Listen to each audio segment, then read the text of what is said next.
Dancing at the Louvre by painter and quilting artist Faith Ringgold.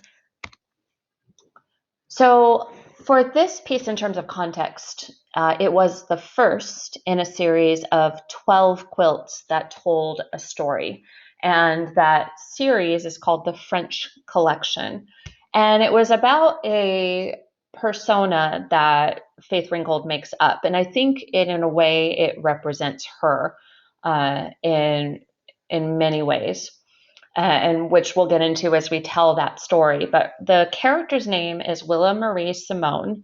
If you can't remember that for the AP exam, you can always just say Willa, it's fine.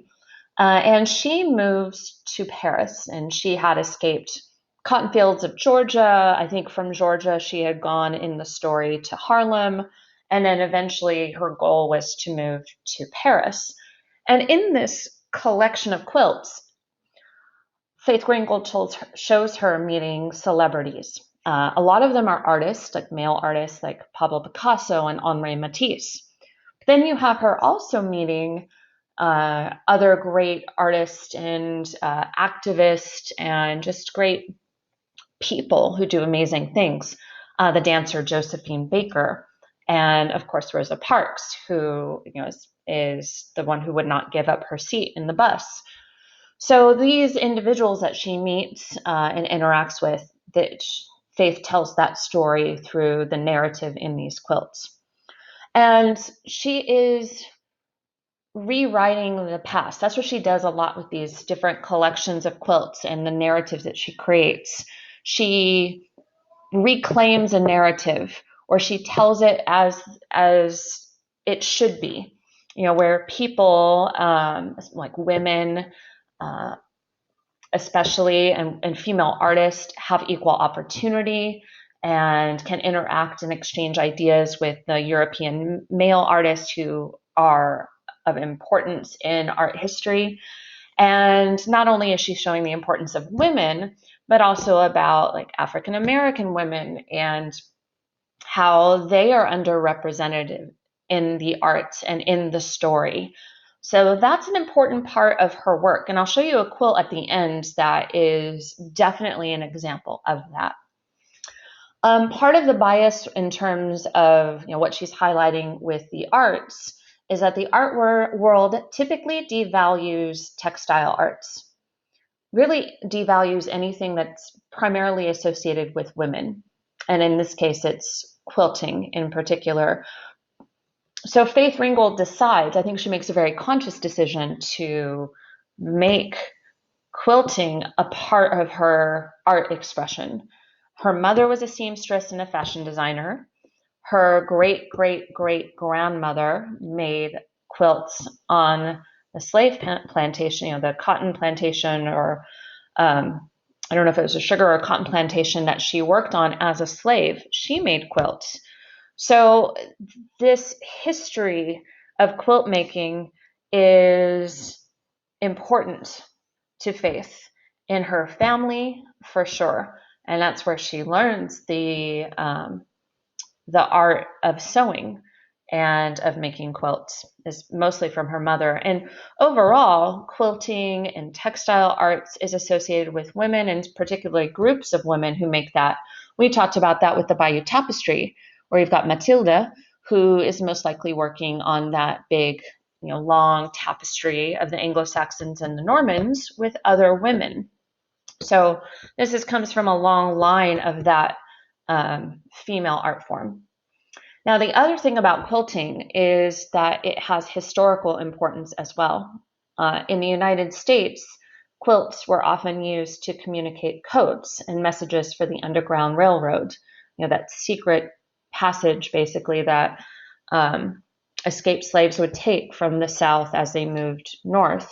And so the different patterns you see on quilts, some of them come from these secret messages and codings that they would communicate to each other through what seemed like just innocent patterns on quilts. So content here, it is a mixture of acrylic paint, fabric, and then black Sharpie, where she writes the text. You're in the Louvre, and you clearly know that because you're in front of the Mona Lisa by Da Vinci. There's another Da Vinci painting on the right called Virgin on the Rocks.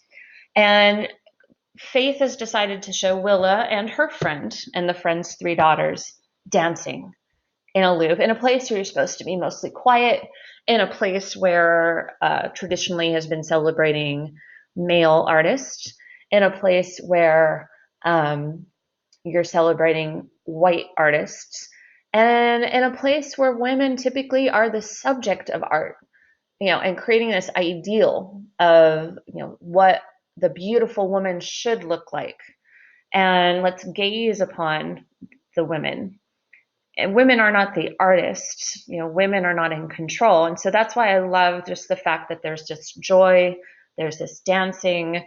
That is the celebration and the movement and the focus, not the art behind her so much, except as that contrast and that notion of this is what has been traditionally celebrated.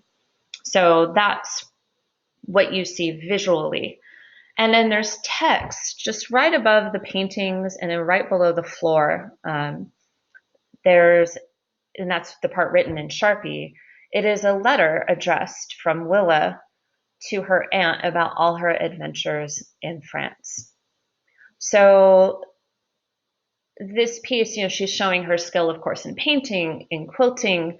She's living out this, I think, story that she would have wanted for herself as a young woman, to be free and to, so-called rebellious by pushing against, the traditions and the expectations in the art world, which is so restrictive, really. And I think she's showing that desire and that wish fulfillment is coming through with her character of Willa here. So let me show you some of her other works. They're just so vibrant, full of life, full of story. They're always full of text as well. The one on the left is very famous. It's called Who's Afraid of Aunt Jemima, taking this very stereotypical kind of image of a Black female at a certain time period in history and retelling the story in a different way. Aunt Jemima as a powerful, strong, independent businesswoman, not somebody crafted and created and stereotyped by, maybe the white community or some, one other than. So I love that about her art. It's vibrant, it's full of life, it's full of stories, it's full of possibilities. It's kind of showing you what could be, what should be, and celebrating women in art as well at the same time. And I like that she kind of goes to her past with her family too with this. So for formal quality and function, I think function is a bit of social commentary and narrative. And I think, so that's your function. And then for formal quality, you could do color. The color is very vibrant and bright and bold, and the joy and the story and the independence and the rebellion and the intent, is joyous and powerful.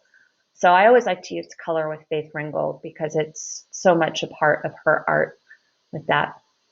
So just a phenomenal artist, a wonderful artist who's still, I think, working today and telling her stories is Faith Ringgold.